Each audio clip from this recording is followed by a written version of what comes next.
Trio de tapas de conserve. Je vous propose de réaliser 3 recettes ultra festives et pourtant ultra simples. En fait, c'est ça qui est top avec les conserves. On a un tel choix, on peut imaginer toutes les combinaisons possibles. Bon, je commence tout de suite avec un toast de pain d'épices, foie gras et abricots au sirop. Pour ça, j'ai besoin de pain d'épices et j'ai besoin d'une petite forme ronde. Je prends ma tranche de pain d'épices et puis là, je vais appuyer pour réaliser un disque et je récupère ce disque. Deuxième ingrédient, le foie gras. Alors c'est vrai, avec les conserves, on a tout. On a des fruits, on a des légumes, on a de la charcuterie. J'ouvre les deux côtés. Et là, je vais essayer de faire sortir le bloc en entier. Voilà. Bon, la petite astuce, c'est vous le laissez un tout petit peu au congélateur. Comme ça, il durcit et c'est encore mieux. J'enlève le petit linge de protection.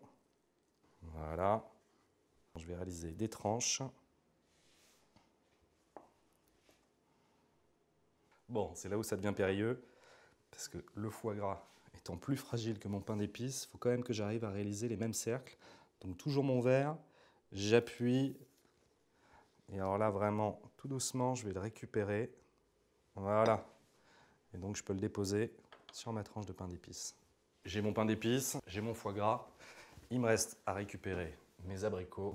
J'ouvre ma boîte, je vais légèrement les égoutter. Je vais prendre 3 beaux abricots que je dépose sur le sommet de mes pièces. La petite touche finale pour rester dans l'aspect un peu festif, c'est du 4 épices. J'en mets une petite pincée voilà, sur le sommet de mes pièces. Recette numéro 2, croquettes de crabe et maïs. Donc ma boîte de crabe, je vais l'ouvrir dans un premier temps. Très important, il faut que j'arrive à égoutter au maximum. Même motif, même punition pour le maïs. Voilà. Je vais pouvoir commencer à mettre ces 2 premiers ingrédients dans mon mixeur. Clac. Donc le crabe. On va rajouter un petit peu de maïs. Ça va m'apporter de la couleur. Ensuite, du chèvre frais. Ça, c'est pour avoir une texture bien moelleuse. Toujours dans la liaison, l'œuf. Donc là, j'ai un œuf que je bats. Je ne vais pas tout mettre. Je vais en mettre, allez, à peu près la moitié. Voilà. J'effeuille mon persil. Bon, pendant que je fais tout ça, j'ai commencé à faire chauffer de l'huile de friture. L'objectif, c'est d'atteindre 160, 180 degrés. Donc je rajoute.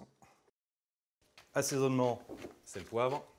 Maintenant, bouchez-vous les oreilles. C'est parti pour un tour. Voilà. Donc, je vais regarder. Donc, je vais pouvoir m'installer juste à côté de ma panure. Et là, avec mes doigts, je vais former des petits palets. Je mets ça dans la panure. Donc, cuisson ultra rapide. C'est vraiment une histoire de 30 secondes. Le temps que toute la panure soit bien dorée. Voilà. Et voilà ma pièce numéro 2, la croquette de crabe et maïs. Troisième recette, velouté de petits pois et miettes de thon. C'est ça qui est bien avec les conserves, pas besoin de se soucier des saisons.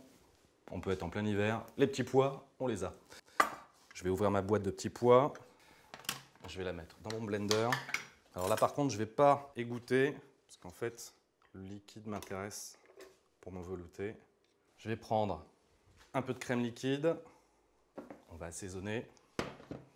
Du sel et du poivre. Une petite pointe de curry. Et je commence à mixer. Allez, c'est parti. J'arrête un peu parce que là, j'ai quelque chose qui est assez compact. D'où l'utilité d'avoir gardé le jus. Je peux en rajouter un peu. Crème liquide également. Et on reprend.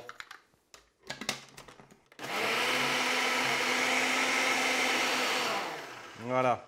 Je vais pouvoir commencer le montage de ma verrine. J'ai un petit verre ici. Je vais le remplir avec cette crème de petits pois. Voilà.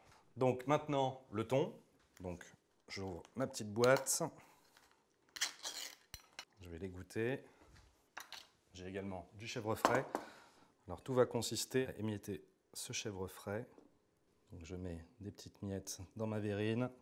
Je vais émietter également un peu de thon. Ça va nous apporter des textures différentes. On finit par un peu de fraîcheur. Donc je vais prendre des petites feuilles de menthe. Et la touche finale, ça va être un petit trait de miel. Voilà. Donc j'ai dit touche finale, il y en aura encore une, avec une pincée de curry. Et voici ma troisième pièce pour former notre trio de tapas de conserve. C'est pas fantastique les conserves?